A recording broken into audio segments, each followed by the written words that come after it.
The Giant with the Hammer.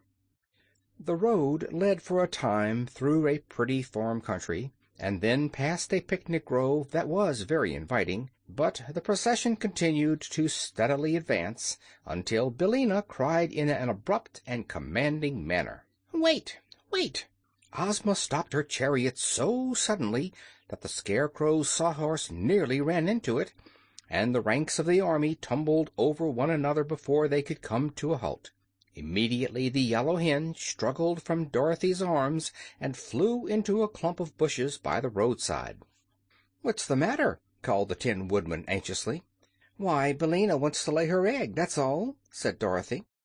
"Lay her egg?" repeated the Tin Woodman in astonishment. "Yes, she lays one every morning about this time, and it's quite fresh," said the girl.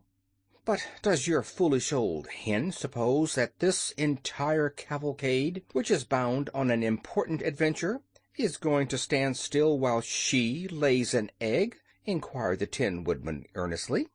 "What else can we do?" asked the girl. "It's a habit of Billina's, and she can't break herself of it." "Then she must hurry up," said the Tin Woodman impatiently. "No, no!" exclaimed the Scarecrow. "If she hurries she may lay scrambled eggs." "That's nonsense," said Dorothy. "But Billina won't be long, I'm sure." So they stood and waited, although all were restless and anxious to proceed, and by the yellow hen came from the bushes, saying, "Caw, caw, caw, caw, caw, caw, caw, caw, caw, caw, caw, caw." "What is she doing, singing her lay?" asked the Scarecrow. "Forward, march!" shouted the Tin Woodman, waving his axe, and the procession started just as Dorothy had once more grabbed Billina in her arms. "Isn't anyone going to get my egg?" cried the hen in great excitement. "I'll get it," said the Scarecrow, and at his command the Sawhorse pranced into the bushes. The straw man soon found the egg, which he placed in his jacket pocket. The cavalcade, having moved rapidly on, was even then far in advance, but it did not take the Sawhorse long to catch up with it, and presently the Scarecrow was riding in his accustomed place behind Ozma's chariot. "What shall I do with the egg?" he asked Dorothy. "I don't know," the girl answered. "Perhaps the Hungry Tiger would like it." "It would not be enough to fill one of my back teeth," remarked the Tiger. "A bushel of them, hard-boiled, might take a little of the edge off my appetite. But one egg isn't good for anything at all that I know of." "No, it wouldn't even make a sponge cake," said the Scarecrow thoughtfully. "The Tin Woodman might carry it with his axe and hatch it, but after all I may as well keep it myself for a souvenir." So he left it in his pocket. They had now reached that part of the valley that lay between the two high mountains which Dorothy had seen from her tower window. At the far end was the third great mountain, which blocked the valley and was the northern edge of the land of Ev. It was underneath this mountain that the Nome King's palace was said to be, but it would be some time before they reached that place. The path was becoming rocky and difficult for the wheels of the chariot to pass over, and presently a deep gulf appeared at their feet, which was too wide for them to leap. So Ozma took a small square of green cloth from her pocket and threw it upon the ground. At once it became the magic carpet, and unrolled itself far enough for all the cavalcade to walk upon. The chariot now advanced, and the green carpet unrolled before it, crossing the gulf on a level with its banks, so that all passed over in safety. "That's easy enough," said the Scarecrow. "I wonder what will happen next." He was not long in making the discovery, for the sides of the mountain came closer together, until finally there was but a narrow path between them, along which Ozma and her party were forced to pass in single file. They now heard a low and deep thump, thump, thump, which echoed throughout the valley and seemed to grow louder as they advanced. Then, turning a corner of rock, they saw before them a huge form which towered above the path for more than 100 feet. The form was that of a gigantic man built out of plates of cast iron, and it stood with one foot on either side of the narrow road, and swung over its right shoulder an immense iron mallet, with which it constantly pounded the earth. These resounding blows explained the thumping sounds they had heard, for the mallet was much bigger than a barrel, and where it struck the path between the rocky sides of the mountain, it filled all the space through which our travelers would be obliged to pass. Of course they at once halted, a safe distance away from the terrible iron mallet. The magic carpet would do them no good in this case, for it was only meant to protect them from any dangers upon the ground beneath their feet, and not from dangers that appeared in the air above them. "Wow!" said the Cowardly Lion with a shudder. "It makes me dreadfully nervous to see that big hammer pounding so near my head. One blow would crush me into a doormat." "The Iron Giant is a fine fellow," said Tik-Tok, "and works as steadily as a clock. He was made for the Nome King by Smith and Tinker, who made me, and his duty is to keep folks from finding the underground palace. Is he not a great work of art?" "Can he think and speak as you do?" asked Ozma, regarding the giant with wondering eyes. "No," replied the machine. "He is only made to pound the road, and has no thinking or speaking attachment. But he pounds very well, I think." "Too well," observed the Scarecrow.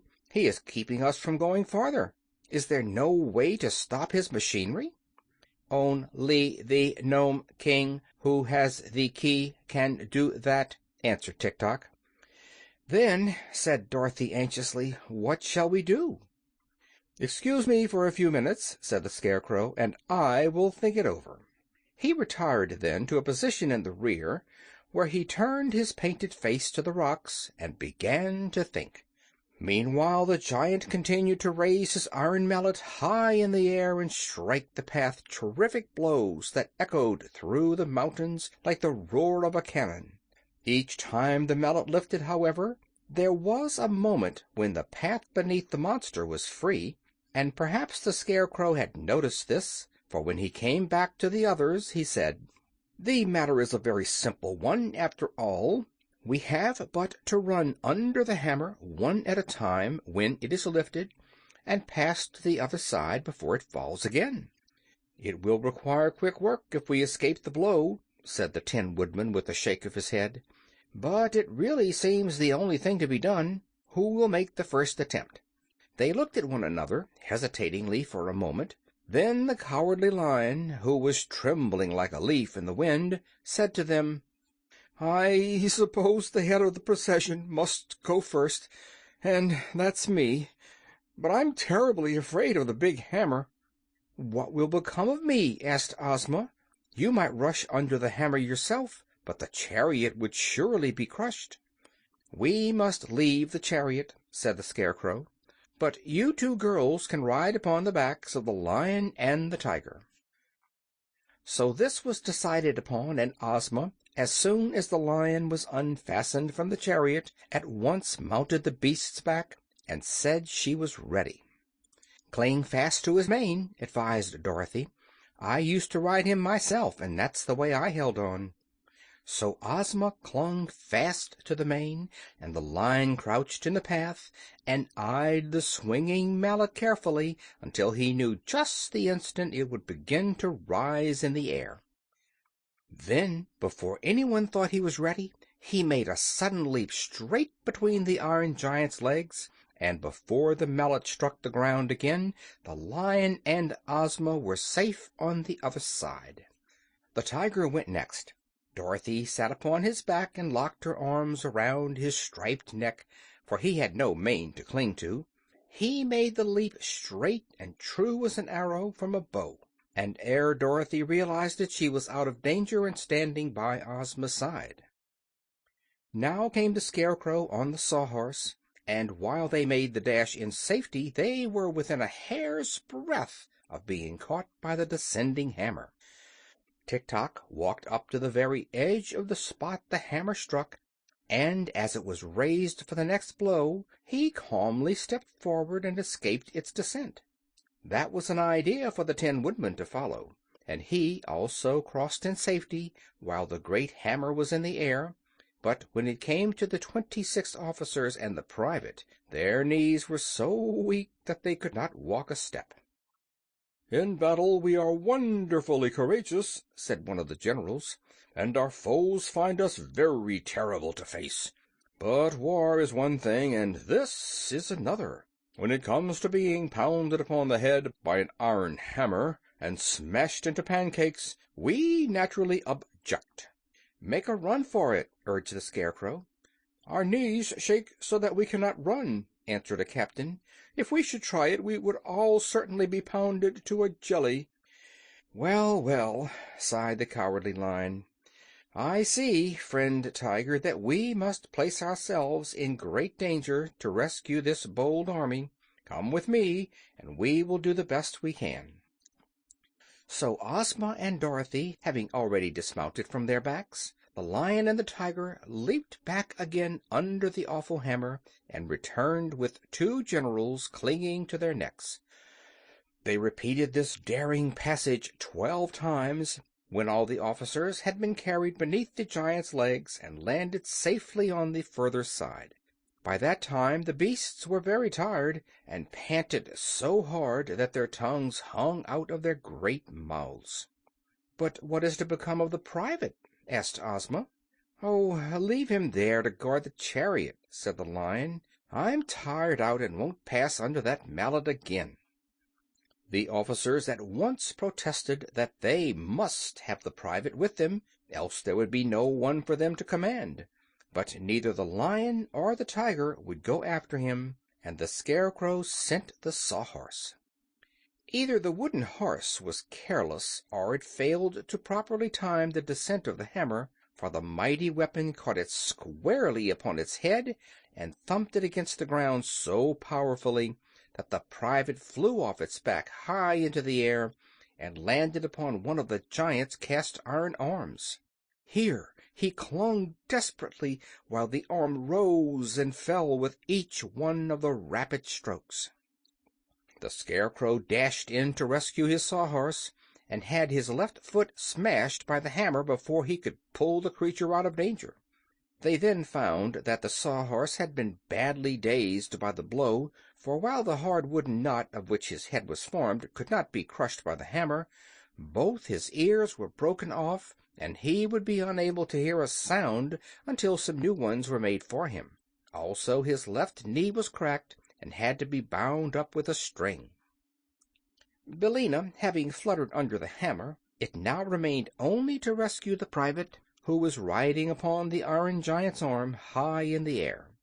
The Scarecrow lay flat upon the ground and called to the man to jump down upon his body, which was soft because it was stuffed with straw.